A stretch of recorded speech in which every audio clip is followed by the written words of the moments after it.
Hello students, मैं वीरेंद्र सिंह। आज हम बात करते हैं हिंदी विषय पर। हिंदी में देखिए, हमने पहले भी आपको पढ़ाया है।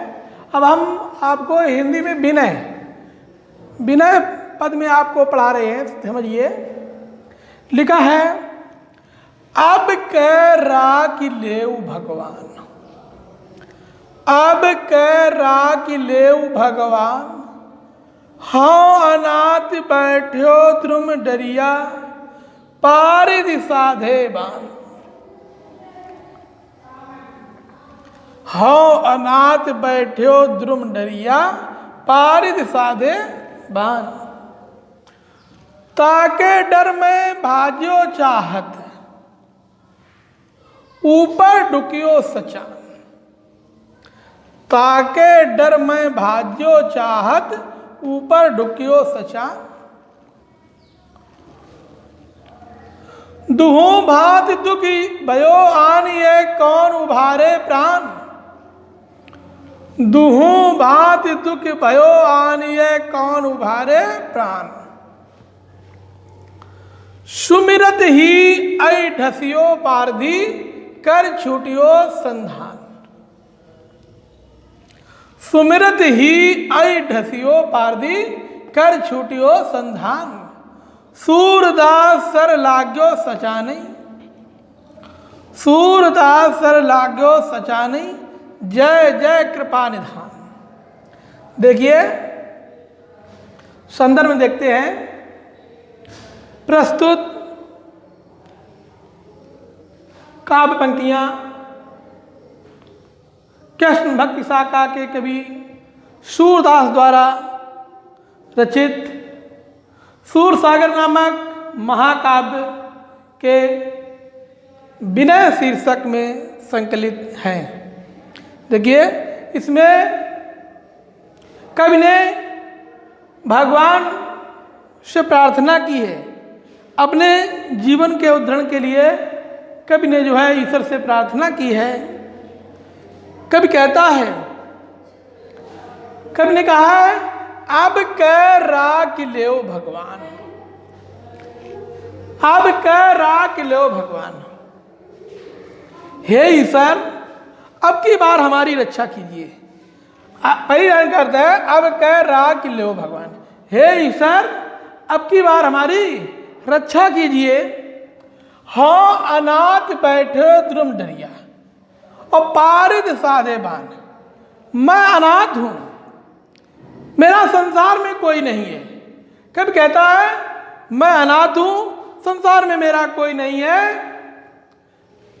बैठो द्रुम डरिया, मैं संसार रूपी एक वृक्ष की डाली पर बैठा हूं, और पारिद साधे बान, नीचे से पहलिए ने मारने के लिए तीर कमान साध रखा है।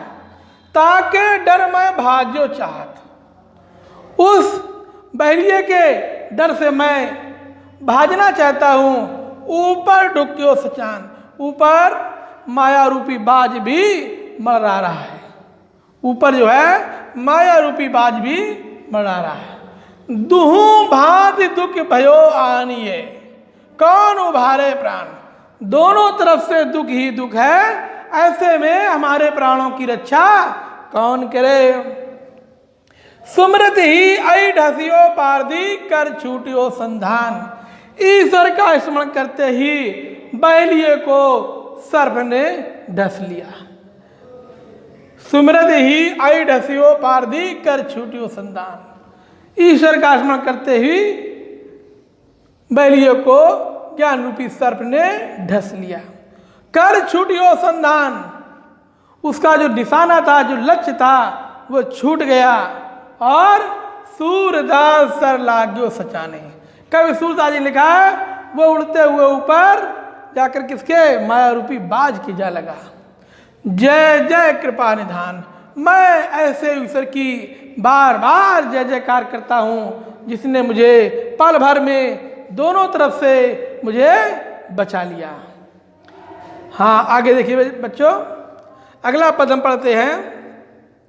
लिखा है, मेरो मन अनंत कहाँ सुख पावे, मेरो मन अनंत कहाँ सुख पावे।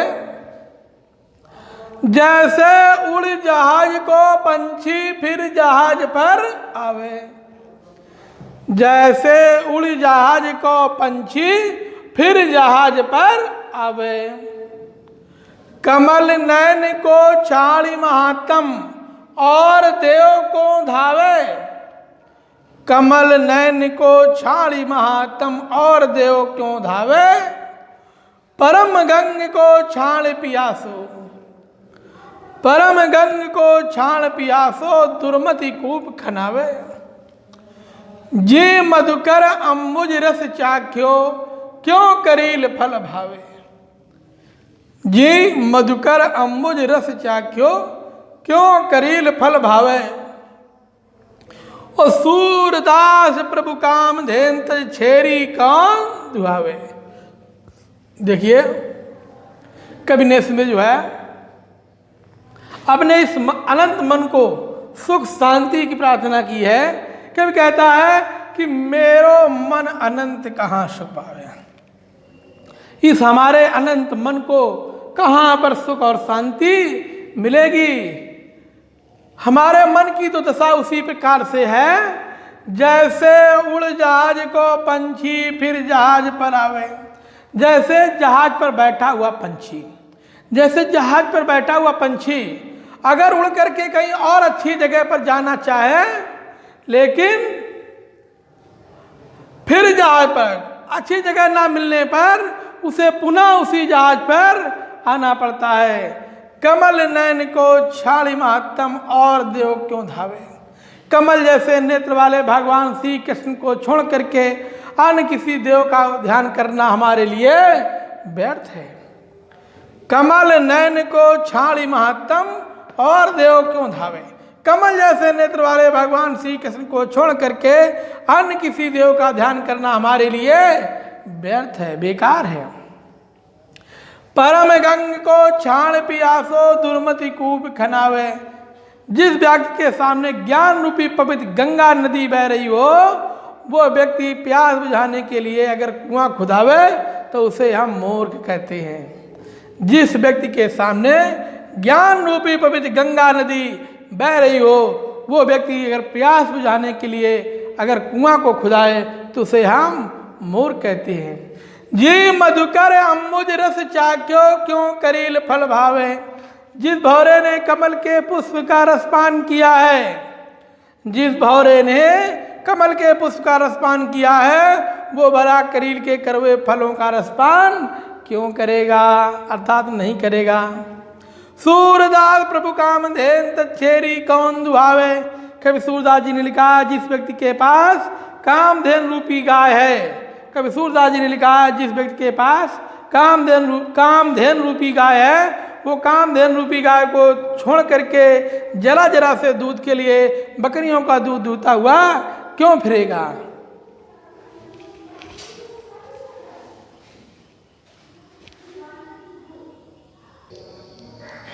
हाँ देखिए, आगे देखिए अगला पद लिखा है, हर जू की बाल छवि कहो भरनी, सकल सुख की शिव कोटि मनोज शोभा हरनी। भुज भुजंग सरोज नैनन बदन विद्युजित लरनी। रहे विवरण सलिल नभ उपमा अपर दूर डरनी। मंजु मेचक मृदुल तनु अनुहरत भूषण भरनी। मनो सुभग सिंगार शिशतर फरियो अद्भुत फरनी। चलत पद प्रतिबिंब मन आंगन घुटुरुवन करनी। जलज संपुट सुभग छवि भरि लेत उर जन धरनी। पुण्य फल अनुभवति सुतई बिलोक कै नंद घर नहीं। सूर प्रभु की उर्वशी किलकन ललत लरखरनी। देखिए इसमें संदर्भ में लिखेंगे, प्रस्तुत है काव्य पंक्तियां कृष्ण भक्ति शाखा के कवि सूरदास द्वारा रचित सूरसागर महाकाव्य के वात्सल सूरसागर महाकाव्य से अवतरित जो हमारे हिंदी के काव्य में वात्सल्य शीर्षक में संकलित हैं। देखिए इसमें कवि ने जो है भगवान श्री कृष्ण के बाल सौंदर्य का वर्णन किया है।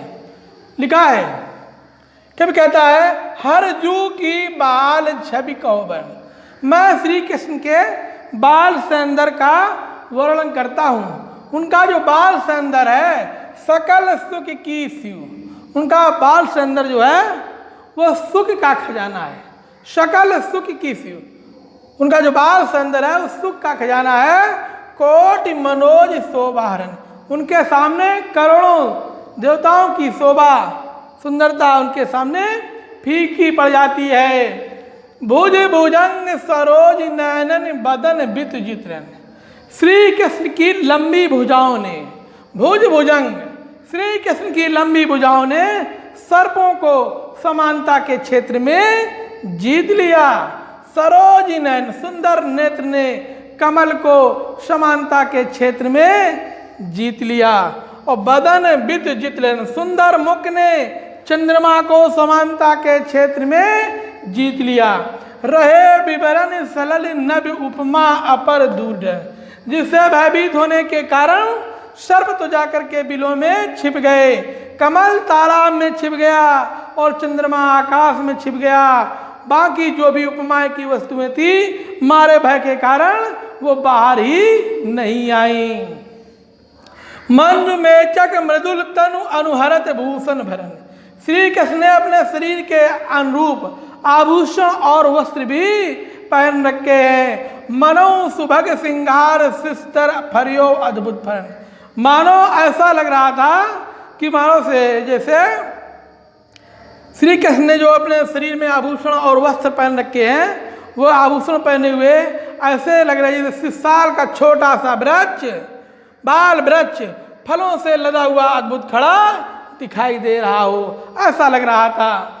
चलत पद प्रतिबिंब मन आंगन घुटुरवन करन, जब वे अपने मड़ियों से युक्त आंगन में चलते हैं, घुटनों के बल चलते हैं। चलत पद प्रतिबिंब मन आंगन घुटुरवन करन, जब वे अपने मणियों से युक्त जब आंगन में घुटनों के बल जब चलते हैं तो जलज संपुट सुभग भर, जलज संपुट सुभग छवि भर लेत उर्जन धरनी, मानो पृथ्वी कमल कोश के समान उनको अपने हृदय में बसाना चाहती है। पुण्य फल अनुभवतई सुतई बिलोक के नंद की नंद घर नहीं, माता यशोदा अपने पुराने जन्मों के कर्मों को फलों को याद करते हुए अनुभव कर रही है। सूर्य प्रभु की उर्वशी किलकन ललत लड़खड़ाने, कवि सूरदास जी ने लिखा है कि श्री कृष्ण का किलकारी मारना लड़खड़ाना तो हमारे हृदय में बस गया है। लास्ट लाइन देखिए, पुण्य फल अनुभवतई सुतय बिलोकई कै नंद घरणी, नंद की रानी यानी माता यशोदा जो है अपने पुराने जन्मों के कर्मों को फलों का अनुभव को याद करती है। सूर्य प्रभु की उर्वशी किलकन ललत लड़खड़ाने, कवि सूरदास जी ने लिखा है कि श्री कृष्ण का किलकारी मारना और लड़खड़ाना तो हमारे हृदय में बस गया है।